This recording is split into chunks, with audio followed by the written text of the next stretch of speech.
Welcome back to my channel. ఈరోజు కార్తీక దీపం episode ఏమైందో తెలుసుకుందాం. అందరూ ప్రదక్షిణలు చేసేసిన తర్వాత అమ్మ పూర్ణాహుతిని వేయండి అని పూజారి చెప్పడంతో అందరూ పట్టుకొని పూర్ణాహుతిని వేస్తూ ఉంటారు. జోష్న దాసు సాయి చూస్తూ ఉంటుంది. ఏమన్నా నిజం చెప్పేస్తాడో ఏమో అనే దాంతో వాళ్ళ నాన్న దశరథ్ జోష్న చేతుల్లో పూర్ణాహుతిని పెట్టడాన్ని చూసుకోకుండా కింద వదిలేయబోతుంటే దీప దాన్ని హోమంలో పడేలా చేస్తుంది. అందరూ ఒకసారిగా సంతోషపడతారు. పూర్ణాహుతి కింద పడలేదు, ఎట్టో హోమంలోనే పడింది అని.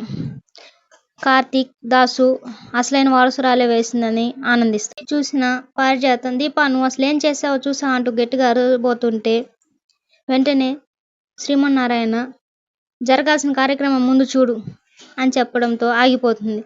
కార్తీక్ మనసులో అనుకుంటూ ఉంటాడు, దేవుడికి అన్నీ తెలుసు, అందుకే అసలైన వారసురాల చేతనే పూర్ణాహుతిని హోమంలో పడేలా చేశాడు. శ్రీమన్నారాయణ దశరథ్, సుమిత్ర మీ చేతుల మీదుగా అయ్యవారికి తాంబూలం ఇచ్చి పంపించండి అని చెప్పడంతో అలాగే నాన్న అంటూ తాంబూలం ఇచ్చి స్వామివారికి పంపించేస్తారు. ఇదంతా చూస్తున్న జోష్న వీళ్ళంతా వెళ్ళని దాస్ సంగతి చెప్తాను అనుకుంటూ ఉంటుంది మనసులో. పూజారి గారితో శ్రీమన్నారాయణ మనం అనుకున్నట్లే దిగ్విజయంగా పూర్తి చేశారు మీరు హోమాన్ని అని చెప్పడంతో తాత ఒక్క నిమిషం ఏమైంది జోష్న అని అడగడంతో హోమం పూర్తి కాలేదు తాత అని జోష్న చెప్తుంది. హోమం ఎందుకు పూర్తి కాలేదు అని వాళ్ళ అమ్మ అడగడంతో అవును మమ్మీ, హోమం పూర్తి కాలేదు. హోమంలో పూర్ణాహుతి చివరిసారిగా వారసురాల చేతుల మీదుగా హోమంలో పడాలన్నారు. ఎవరి చేతుల మీదుగా పడింది? అప్పుడు ఎలా హోమం పూర్తయిన ఇంటి పని మనిషి చేతుల మీదుగా పడింది అనడంతో ఒక్కసారిగా కార్తీక్ వాళ్ళమ్మ జోష్న ఏం మాట్లాడుతున్నావు? నువ్వెంత గట్టిగా అరిచినా నీ కోడలు ఇంటి పని మనిషి అత్త అని చెప్పి జోష్న చెప్తుంది. కార్తీక్ నిన్ను క్లారిటీ ఎవరు అడిగేప్పుడు? మమ్మల్ని హోమానికి రమ్మని ఎలా పిలిచారో పిలిచిన వాళ్ళకి తెలుసు, వచ్చిన వాళ్ళకి తెలుసు. కానీ నీకు తెలియాల్సిన విషయాలు చాలా ఉన్నాయి. ఏంటవి? నా భార్య హోమంలో కావాలని వేసిందా? నువ్వు జారీ వేయడం వల్ల పడిపోకుండా ఉండడం కోసం కానే కదా హోమంలో వేసింది. ఇంతలో స్వప్న ఈవిడగారు పట్టుకుంటేనే కదా జారిపోకుండా ఉండడానికి. ఈవిడ ఆలోచనలు ఇంకెక్కడో ఉంటాయి, అందుకే అలా జరగబోయింది. దాన్ని మా వదిన ఆపింది. తప్పు చూడాలనుకున్న వాళ్ళను కూడా ఈవిడ తప్పు పడుతుంది అనడంతో నోరు మూయవే పిల్ల కుంక అంటూ పారిజాతం మాట్లాడుతుంది. నీకు కూడా శ్రీమన్నారాయణ గారి మనవరాలు గొంతెత్తేంత ధైర్యం వచ్చిందా? నా భార్య అడిగిన దాంట్లో తప్పే ఉందో అంటూ కాశీ మాట్లాడతాడు. నోరు మూయరా సన్నాసి అంటూ పారిజాతం అతను కూడా తిడుతుంది. ఇంతలో కావేరి కూడా కాశీ మీకు మనవడే కావచ్చు, కానీ నా కూతురి భర్త, గౌరవం ఇచ్చి మాట్లాడండి కొద్దిగా అంటూ కావేరి చెప్తుంది. ఏం చేస్తారు, కొడతారా అని అడగడంతో మేనకోడలా ఇదంతా పద్ధతిగా లేదు అని శ్రీధర్ చెప్తాడు. నువ్వు తప్పు చేసి తన్నంటావేంటి జోష్న అంటూ దశరథ్ మాట్లాడతారు. అంటే నేను తప్పులు చేస్తూ ఉంటే దీపొచ్చి కరెక్ట్ చేసింది అంటారు, అంతే కదా మీరు చెప్పేది? మీరు కావాలని తప్పు చేస్తే తను కరెక్ట్ చేసింది అనుకోవచ్చు, అంటే నువ్వు కావాలని తప్పు చేసావా అంటూ శ్రీమన్నారాయణ అడుగుతాడు.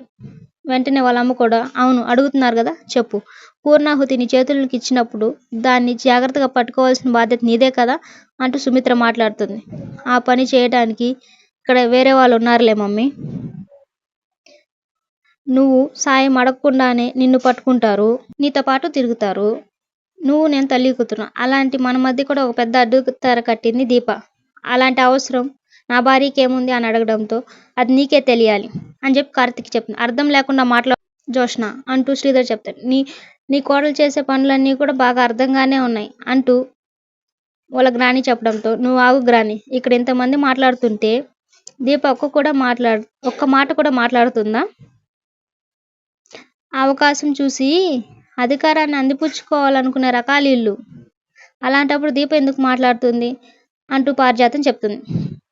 అలా అనడంతో ఇక్కడ ఎవరు పరాయి వాళ్ళేరు, అందరూ నా వాళ్ళే, నేను పిలిస్తే నీ ఇంటికి వచ్చారు, అలాంటప్పుడు పరాయి వాళ్ళు ఎందుకు అవుతారు, ఇంక ఈ గొడవ ఇక్కడ కాపాడిని అనడంతో వెంటనే జోష్న ఇప్పుడు దీప చేతుల మీదుగా హోమంలో పడింది, అప్పుడు తప్పు లేదా పూజారి గారు అనడంతో తప్పు లేదు అని చెప్తాడు.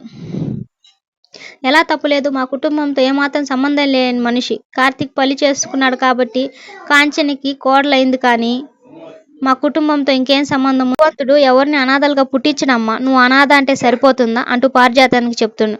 మనిషిలో ఉన్న స్వార్థాలని, వికృత వాంఛలన్నీ ఏదో ఒకటి అభంశునం తెలియని అనాథాలు చేస్తాయే తప్ప, మీరు అనాథ అంటున్న ఈ దీపకి అమ్మా నాన్న ఖచ్చితంగా ఎక్కడో ఉండి ఉంటారు. దీపకు తెలియదు అంతే. ఆ హోమం పూర్తి కాకుండా ఉంటే మీ ఇంటికి ఎంత పెద్ద అరిష్టం జరిగేది. ఆ అరిష్టం జరగకుండా ఆపిన దీపను మీరు మెచ్చుకోవాల్సిందే ఖచ్చితంగా అంటూ పూజారి కూడా చెప్తాడు. ఇలా జరుగుతూ ఉండగా ఒకసారిగా దీప కళ్ళు తిరిగి పడిపోతుంది. దీప అని అందరూ లేపుతున్నా లేకపోతూ ఉంటుంది. దీన్ని చూసిన వాళ్ళ తాత, నువ్వు అసలు మనిషివేనా, నీ వల్లే కదా దీప కళ్ళు తిరిగి పడిపోయింది అని చెప్పి అంటాడు. దీప కళ్ళు తిరిగి పడిపోవడంతో రూమ్లోకి వెళ్ళి పండేసిన తర్వాత దీప దగ్గర కూర్చొని నేను చూసుకుంటాను, హోమం అయిపోయింది కదా, ఇప్పుడు ప్రసాదం పెట్టండి అనడంతో జోష్న నేను పెడతానులే మమ్మీ అంటంతో, నిన్నెవరు పెట్టమన్నారు అసలు, నేను నీకు చెప్పానా స్వప్న, నువ్వు పెట్టమ్మా అని చెప్పడంతో, మమ్మీ నేను కావాలని ఇలా చేయలేదని చెప్పడంతో, నువ్వు ఇంకేం మాట్లాడకు, నువ్వు ఇక్కడి నుంచి బయటకు వెళ్ళిపో, నేనేదో కావాలని నెట్టేసినట్టు దీపని అలా మాట్లాడుతున్నారేంటి అనడంతో, ఇంతలో వాళ్ళ అత్త కూడా కావాలని నెట్టేయకపోతే ఇంకెందుకు నెట్టేసావే, చేసిందే తప్పు, పైగా సమర్థించుకుంటున్నావు, ఛీ అత్త నేను అని చెప్పడంతో, పిన్ని జోష్నను బయటికి తీసుకెళ్ళు అంటూ దశరథ్ చెప్తాడు. నేను ఎందుకు వెళ్ళాలి పద అంటూ జోష్నను బయటికి తీసుకెళ్తుంది పారిజాతం.